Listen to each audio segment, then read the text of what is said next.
This is a method called spatchcocking.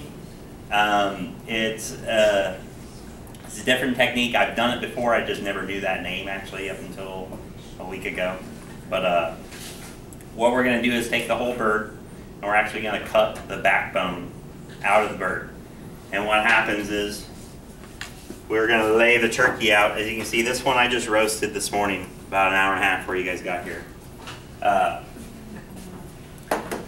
But by taking the backbone out, it kind of sits back. The legs pull up, and the legs and the thighs pull up, and they sit flat.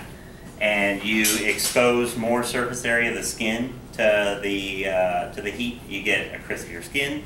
It cooks about twice as fast, and you just have less worries, I think. It's a very simplistic way of doing it, and especially if, you know, if you can get out of that box and cook a turkey any other day than Thanksgiving, you know. I mean, this is easy. I cook this for about an hour and 20 minutes, you know. And if you did this at home, you could cook a turkey and eat off of it for several days, you know.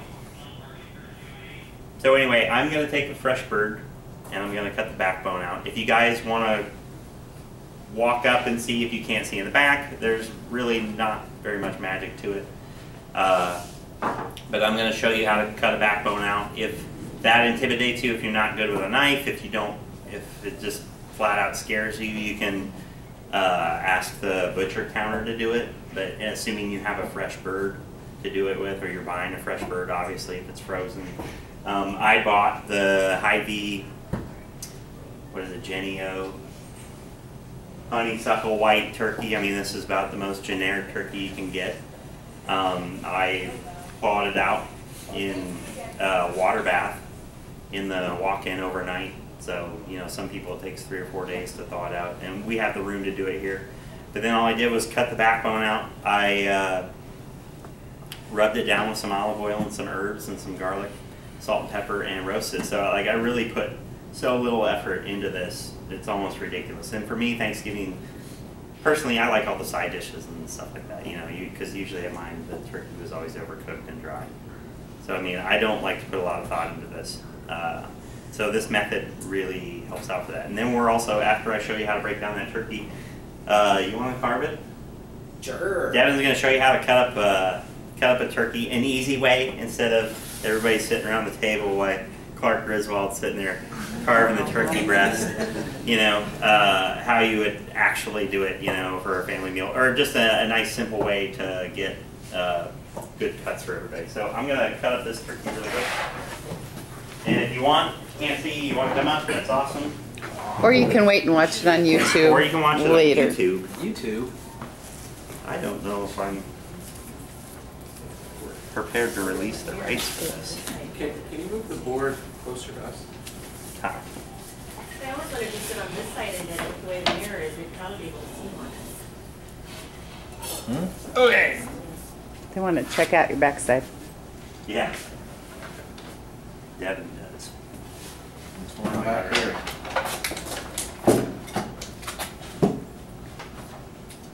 So there's no right or wrong way to do this. I'm going to use some kitchen shears. And I'll just use another knife. Doesn't matter what. If I could do it all without the knife, I will.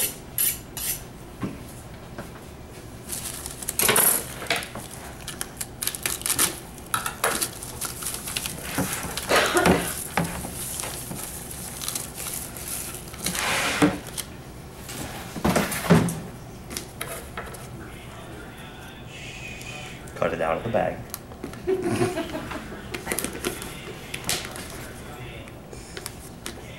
This is serious.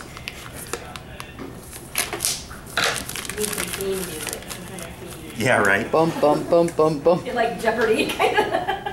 Well, we So could you do- know, this is an 11-pound turkey. So it's, I don't know, that's pretty small. Average. Good for a family of 4.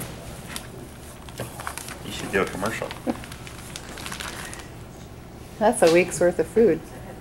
Yeah. For about $1 a pound. Uh-huh. I bought that 12-pound one 2 days ago, and it was $14. Mm-hmm. Right now you get these free if you buy a ham. Ham. They have the coupons over there. And Really? yeah, so that's a.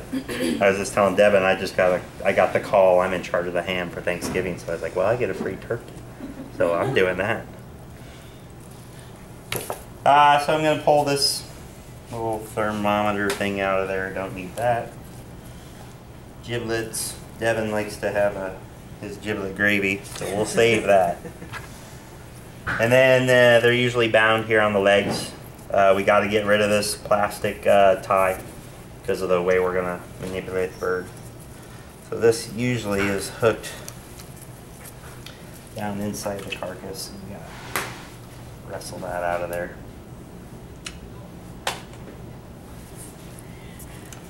I usually trim a little bit of that skin. You get rid of some fat? Just a little bit. Okay, so now, backbone.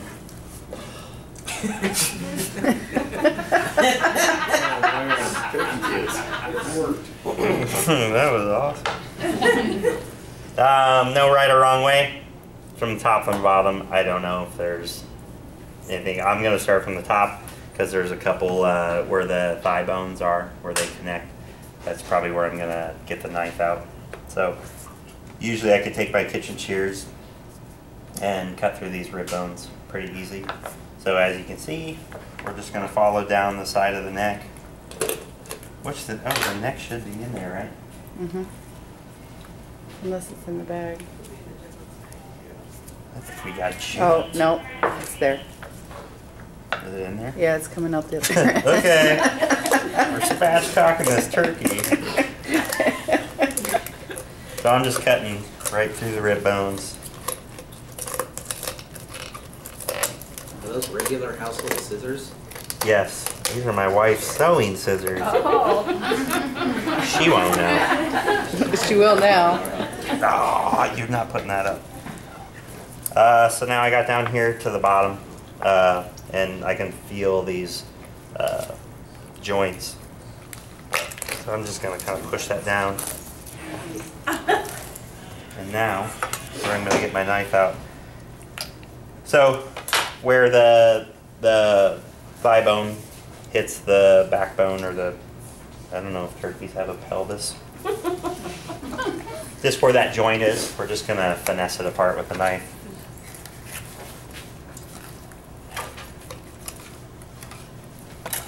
There's one.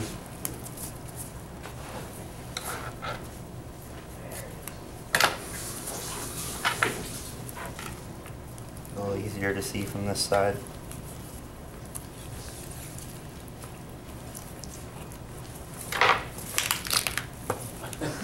Sounds like Walking Dead.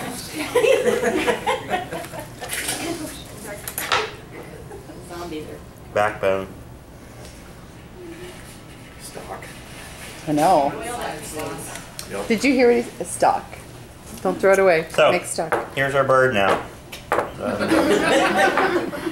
Missed or something? That's actually kind of fun. So yes, you're right, stock. The first thing I would do is take the neck out, take the backbone, and the giblets if you want. I'll roast them off in the oven and get them nice and brown. And then I can use that to make a little small stock with that for your broth. And then, you can reduce that down if you want. You can go as far as you want. You don't even have to, but if you want to make a gravy out of, there's no need. But the way we roast this, it actually is perfect for getting drippings too, because it's on the, as the carcass sits open like that, it drips into the pan.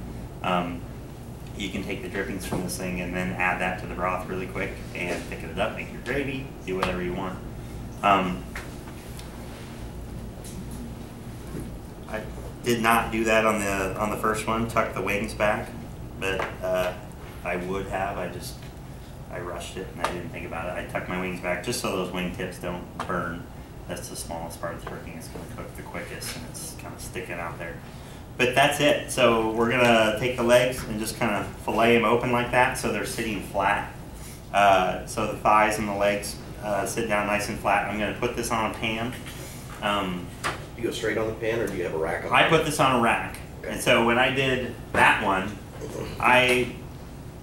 just because I don't know, wanted to impart a little more flavor, I put down on the pan first just a mix of carrots, onions, and celery, a couple garlic cloves, whatever you got around. There's no right or wrong. You could throw some herbs down there. And then I rub the bird with olive oil and then salt and pepper. The olive oil kind of helps the salt and pepper stick. But it's important to season both sides of the cavity, the inside and the out, not just the top. But I'll kind of walk this around really quick if you guys want to see what we got. Like I said, normally I probably would have tucked the wings back.